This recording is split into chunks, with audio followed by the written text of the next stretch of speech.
Muy buenas, hermanos.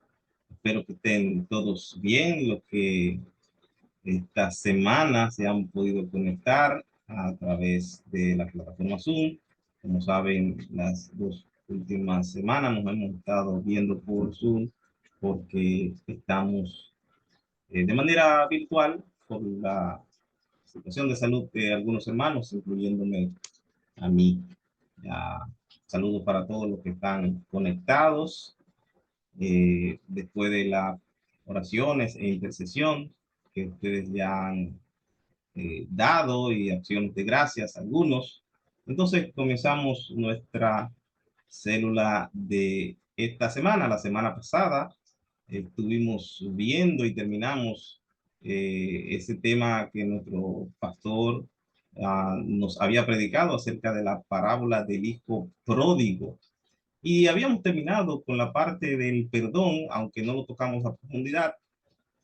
Eh, sí decíamos que era uno de los temas también importantes acerca del perdón de esta parábola que Cristo nos narró, pero reflejándonos más bien el perdón del Padre. Esta semana, como análisis del sermón de nuestro estimado pastor del domingo pasado, hablándonos acerca de el perdón, eh, narrado por Cristo en esa oración modelo que Cristo les facilitó a sus discípulos. Así que bien, esta semana estaremos viendo, o más bien, esta célula, estaremos haciendo resumen acerca de esto y ustedes estarán participando de la misma. El perdón, fundamentos de la libertad en Cristo.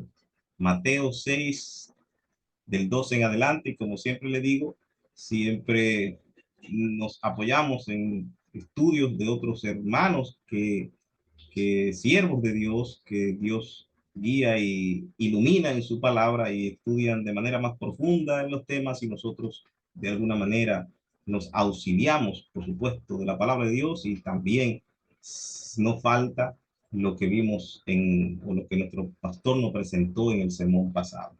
Así que veamos entonces Mateo 6:12, lo que nos dice la palabra de Dios.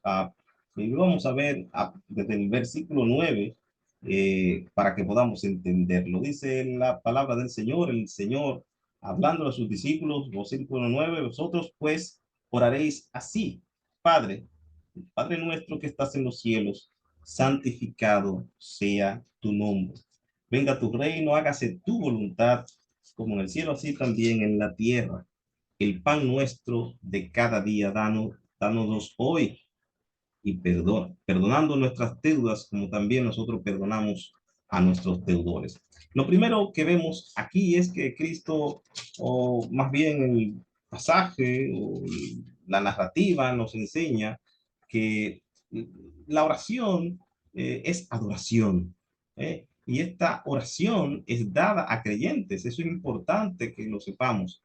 Era a los discípulos que Jesús le estaba hablando. Fue a los discípulos que le pidieron a aprender, que le enseñara a orar. Entonces, esta oración es para creyentes.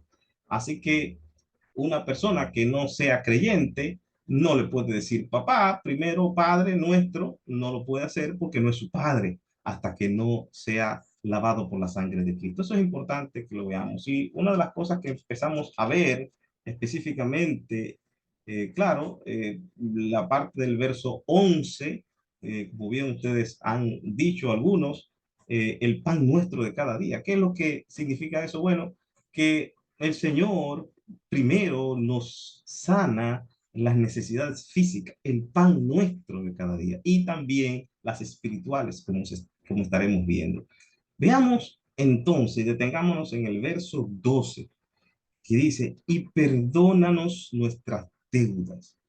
Hermanos, el pecado es una deuda que tenemos contra Dios. Y es una deuda grande. Es una deuda que no podemos pagar. Pero fíjense cómo Mateo nos describe y perdona nuestras deudas. No dice la descripción y perdona nuestros pecados. ¿Por qué? Porque el pecado es una deuda. Pero vamos a ver qué dice Lucas para que entendamos que verdaderamente aquí está hablando de pecado, pero es un reflejo como nos hace Mateo y nos hace entender mejor cuál es la dinámica entre el pecado a nuestro Padre y cómo se da esa dinámica de perdón. Lo primero que tenemos que entender es que el pecado es una deuda. Vamos a ver qué dice Lucas en el pasaje paralelo, Lucas 11, versículo 4.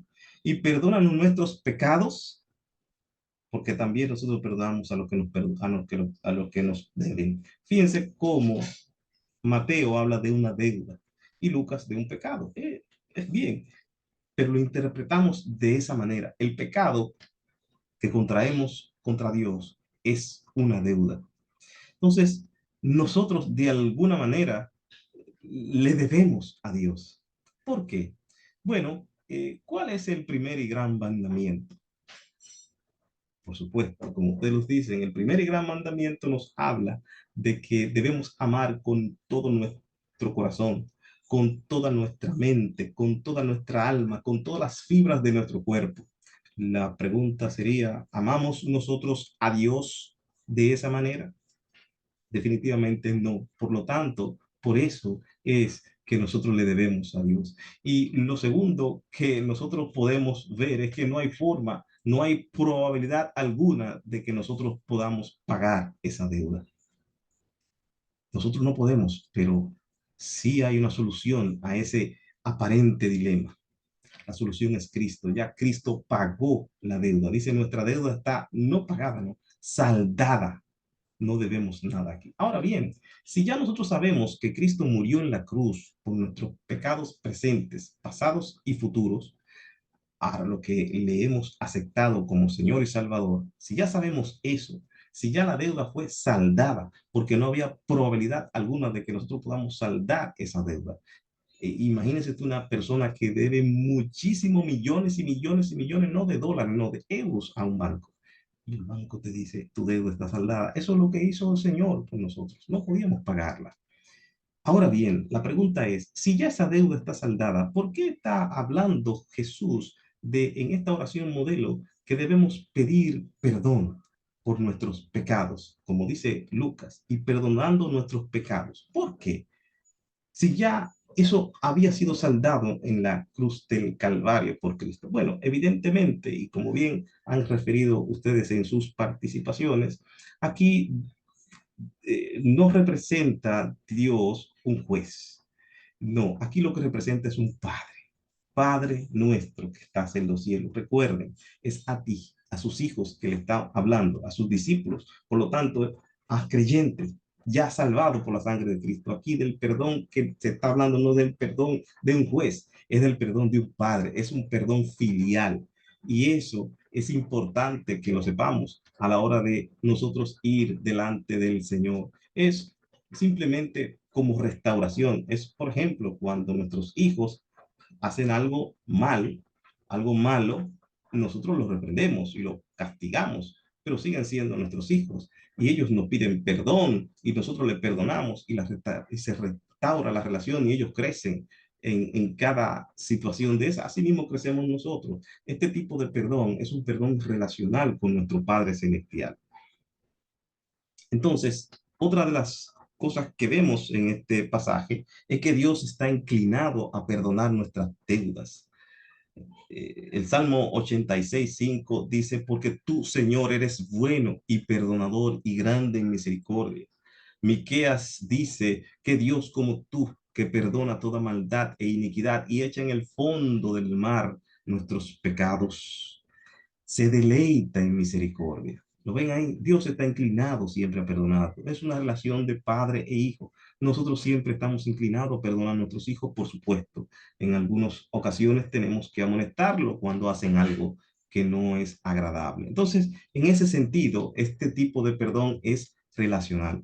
Y ahí podemos ver quizás un ejemplo bíblico que me llega a la memoria, la situación de David y Natán. ¿Recuerdan ese evento? David había maquinado un pecado enorme, había matado a su siervo Urías y este murió y luego le quitó a su esposa y fornicó con ella, un pecado garrafal, y se quedó callado. Llega Natán y lo confronta David es confrontado y admite su pecado.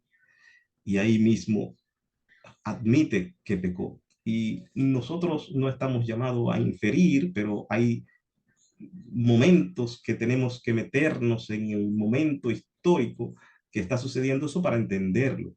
O quizás no podemos tampoco pensar como Dios en ninguna manera, pero quizás Dios estaba esperando a David y decía, ¿cuándo vendrá mi siervo David? Y pasó un año, meses, y David no llegaba hasta que fue confrontado.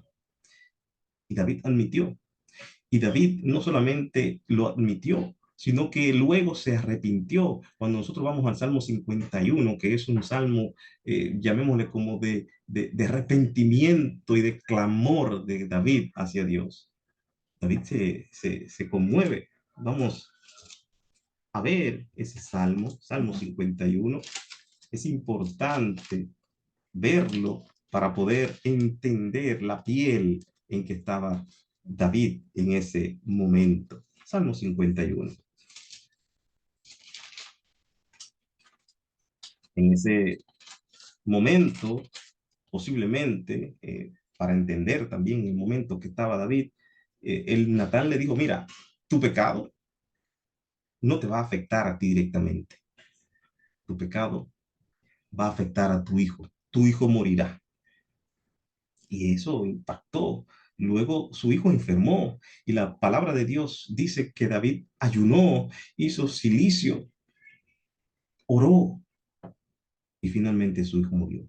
¿Por qué? Si él se arrepintió y oró, bueno, porque el pecado tiene consecuencias. Fallarle a Dios tiene sus consecuencias y David pagó sus consecuencias. Ahora bien, hay unas condiciones que debe haber para que exista el perdón de, de esa relación filial, de ese padre con su hijo. Hay una condición. Lo primero es confesión. En este caso, él confesó después que fue confrontado. Lo segundo es arrepentimiento, que es lo que vamos a ver ahora en el Salmo 51. Y ahí mismo dice el Salmo 51, ten piedad de mí, oh Dios, conforme a tu misericordia, conforme a la multitud de tus piedades, borra mis rebeliones, lávame más y más de mi maldad y límpiame de mi pecado. ¿Lo ven ahí? Confesó cuando fue confrontado, arrepentimiento y apartarse, por supuesto, es parte de la restauración. La confesión es necesaria para que exista ese perdón del Padre filial. Ahora bien, importante, la base del perdón no es la confesión, la base del perdón es Cristo. La confesión es importante, arrepentirse, apartarse, pero es importante que sepamos que la base del perdón es Cristo y su sangre derramada en la cruz. El pecado trae consecuencias y el Hijo de David murió. ¿Por qué? Porque la paga de pecado es muerte y ahí hubo parte de esas consecuencias. Lo otro que vemos en esta oración modelo es que solo Dios puede perdonar nuestros pecados.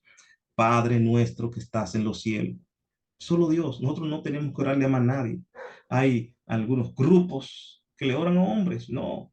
Nosotros tenemos un Padre en relación. Abogado tenéis para con el Padre si confesamos nuestros pecados. Lo ven ahí, es una relación íntima, filial entre padre e hijo. Dios siempre está dispuesto a restaurar esa relación. Otra de las cosas que vemos en esta oración modelo, y ya ahí entramos prácticamente en la parte final de esta célula, que tiene tiene una condicionante. Vemos una cláusula allí. Dice, y perdona nuestras deudas como también nosotros perdonamos a nuestros deudores. ¿Cuál es la condicionante? Aquí la condicionante que se ve es que no solamente debe haber una restauración entre padre e hijo, sino que nosotros a la vez tenemos que tener una restauración con nuestros semejantes. Tenemos que ser perdonadores. Así como nosotros recibimos perdón, debemos perdonar, debemos tramitar ese perdón. Y alguien dijo una vez, un pensador, un teólogo, pastor, que una persona que perdona o una persona perdonador es una persona que ha recibido perdón. una evidencia de una persona que perdona es una evidencia que una persona que perdona es que ha sido perdonado. Y por supuesto, una persona que no perdona es una persona que no evidencia perdón en su vida. Parece un trabalenguas, pero es la realidad. Así es el perdón. Y mis hermanos, yo no quiero aquí decirles que somos perfectos. Es muy fácil hablar teóricamente que el perdón es fácil. No, no es fácil. Vamos a tener nuestras luchas, vamos a tener nuestras bajas en estas dinámicas de la vida cristiana y en elementos tan importantes como esto del perdón, que son básicos, cardinales en la vida cristiana. No quiero decir y no quiero herir a aquellos creyentes fieles que de alguna manera tienen sus luchas con esto. Ahora bien, llevémoslo de esta manera. La Biblia nos llama a, sobre toda cosa guardada, guarda tu corazón porque de él mana la vida eterna. Entonces, lo que va a pasar es que nosotros tenemos que perdonar, definitivamente, pero eso no quiere decir que no van a llegar momentos en donde alguien que nos ha ofendido no va a llegar a la mente. ¿Qué es lo que quiere decir la palabra de Dios aquí? Cuando alguien dice, yo perdoné y yo olvidé, indudablemente eso no es posible porque nosotros estamos todavía en la carne y pecamos. No va a olvidar, mi hermano, mi hermana, no va a olvidar. Lo que sí tiene que guardar es que ese pecado no llegue a tu corazón. Sobre toda cosa guardada, guarda tu corazón porque de él mana la vida eterna. ¿Qué es lo natural que nosotros hacemos cuando alguien nos hace algo mal? Aborrecer, buscar retaliación, de alguna manera querer vengarnos. Eso es lo natural. Y pongamos figuras como esta, cuando alguien nos roba, hay que perdonar al que nos roba. O cuando hemos visto escenas de personas que han matado, hijos de padres en un juicio, lo tienen que ver, o que han violado un hijo, una hija. Tenemos que perdonar a esa gente. No estamos hablando aquí de teoría, mis hermanos, estamos hablando de la realidad. Lo primero es decir, al decirle al Señor que nos libre y nos guarde de situaciones como esa. Eso es lo primero.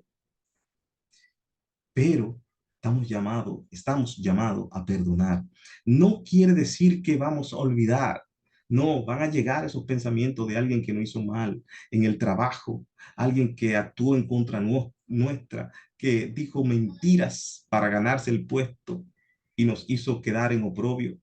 Va a llegar el pensamiento. Lo que no puede llegar es al corazón.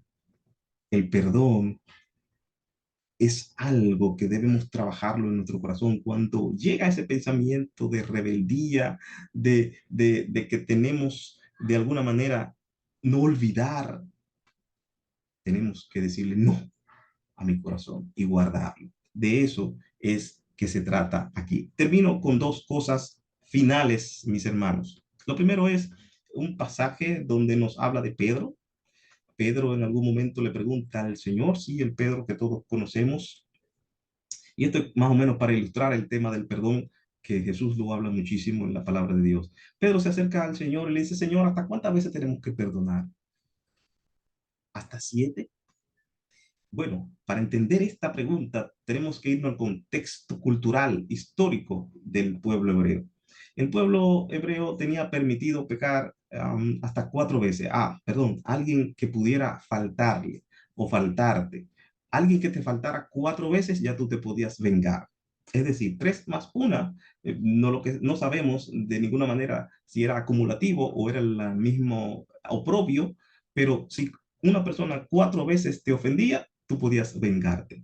Pedro aquí lo que le está diciendo, Señor, podemos perdonar hasta 7, porque yo perdono 7, o sea, no 4, que es el límite, no, yo perdono 7. Es decir, Pedro lo que le estaba poniendo el estándar más alto a Jesús, y eso me hace recordar la parábola del rico, del joven rico, que va donde Jesús dice, Señor, ¿qué tengo que hacer para ganar el reino de los cielos si yo he cumplido toda la ley?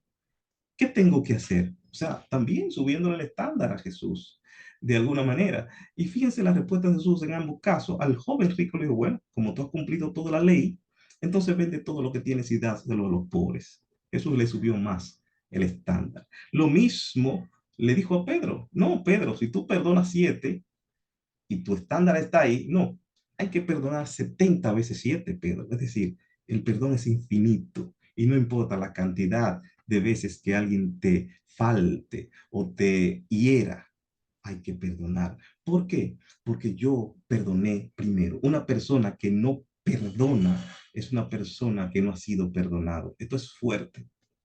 Lo otro es, y con esto termino, en el Señor Jesús, en otra parábola brillante, en una narrativa para que sus oidores pudieran ser impactados con la enseñanza, en Mateo 18, 21, 35, habla de los dos deudores y habla de este señor que tiene un siervo que tiene una gran deuda con él.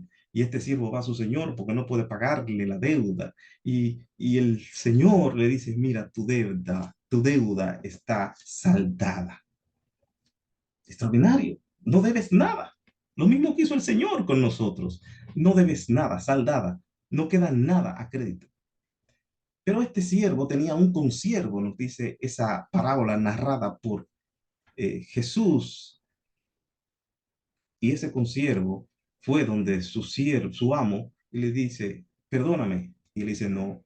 La palabra lo que dice allí es, te voy a oprimir más, págame. Y si no me pagas, te meto preso. Esa parábola está ahí. Por cuestiones de tiempo, mis hermanos, no la podemos ver, pero búsquela. Mateo 18, 21 al 25. Y ese siervo tiene otro siervo que va a su señor y ese señor no quiere perdonar. ¿Sabe qué dice el Señor que representa a nuestro Dios? Siervo malvado. Oiga, ¿cómo le llama a ese siervo que no quiso perdonar después que fue perdonado? Siervo malvado, te echaré a la cárcel y te voy a multiplicar lo que me debes. Siervo malvado. Es decir, que el que no perdona es un malvado. ¿Por qué? Porque una evidencia de una persona que ha sido transformada por medio del perdón, primero de su alma, luego de su relación con Dios, es una persona que, que perdona y que es eficiente al perdonar. No es que olvida, sino es que ese oprobio, que esa situación, esa falta de perdón no llega a su corazón. Sobre toda cosa guardada, guardemos nuestros corazones, porque de ellos van a la vida eterna. Con esta parte, mis hermanos, concluimos. Llevémonos esto a nuestros hogares y le pidámosles al Señor que si hay un ápice todavía de falta de perdón, que nos ayude a lidiar con esto y a vivir vida que le agraden en santidad, en dirección de Dios y sobre todas las cosas guardando sus pactos. Que Dios le bendiga y nos vemos en la próxima.